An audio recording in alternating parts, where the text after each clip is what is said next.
Hi, Alan Schimmel, DevOps.com here, day 2 of the DevOps Enterprise Summit, and we're speaking to Antao, a friend of mine, and is it partner at PwC, principal at PwC of the DevOps practice? That's right.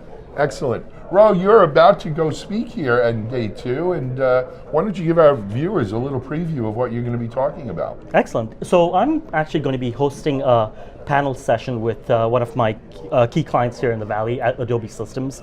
And essentially what we're talking about is DevOps in the enterprise, right? Over the last couple of years, we've seen a lot as it's related to the unicorns around startups adopting it.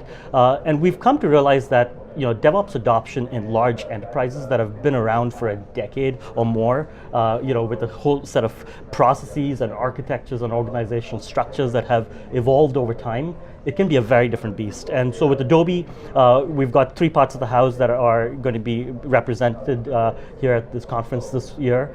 Essentially, their customer-facing side of the house, their head of quality and service management, as well as the sales ecosystem. And so essentially 3 different flavors of how they have gone about really adopting the principles and practices within DevOps in the enterprise. Excellent. And I happen to know a little bit about Adobe. Actually, Tim Pendergast from Evan.io Got it. helped do the security for Adobe Cloud, and another friend of mine, Dave Ozarek. Gotcha. Yeah. Dave O was also instrumental in Adobe's DevOps Enterprise, and I know they've had quite a successful. They have, and he was intended to be here this week. Unfortunately, there was something that came up that couldn't, oh, really? got in the way. But yeah, David, he was.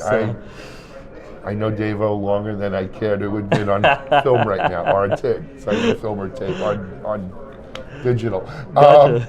But Ro, interestingly, PwC and yourself, you guys were very involved in last year's DevOps Enterprise Summit. I think you were one of the sponsors. Exactly. Beyond there being twice as many people this year, what do you see as some of the bigger changes year to year? Yeah, I think 2 major changes we're seeing, right? The first is, last year, again, there was an acknowledgement that tools had a large play in any DevOps movement, and I think there was a lot of conversation around it. This year, what I'm noticing is the conversation is elevating to the operating model that surrounds the delivery of the IT shop, right, or the delivery of IT capabilities. And so that's one big change I'm seeing, the elevation of the conversation to the fact that it's more than, for as hard as a technology conversation can be, evolving the organization around it can be an even harder challenge. And so we're seeing that elevation this year. The other aspect that I'm also seeing is that need, every grassroots movement needs a leader.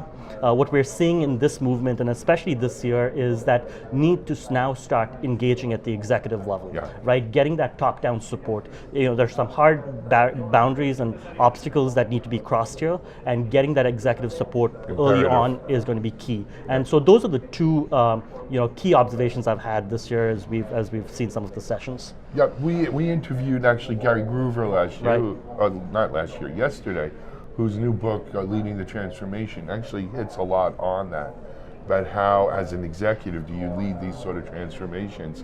And many of our speakers have mentioned it, Ro, and I think the consensus is you need that top-down sponsorship and support and air cover, if you will, but you need the groundswell as well, because it's such a cultural aspect here beyond the pure technology and tools. No doubt about that, Alan. And when I kind of think about the executive support, right, I really look at it in 2 dimensions, right? Number 1 is you need the air cover, right? There are some tough changes to be made. You talk about principles around being able to fail fast, learn.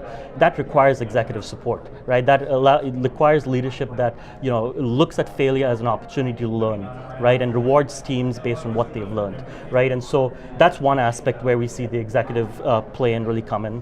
The other aspect is, for all this movement's got to offer, I do believe, and as PwC, what we have seen is where it really takes off is when you tie it to business imperatives that the board and the C-suite are really caring about.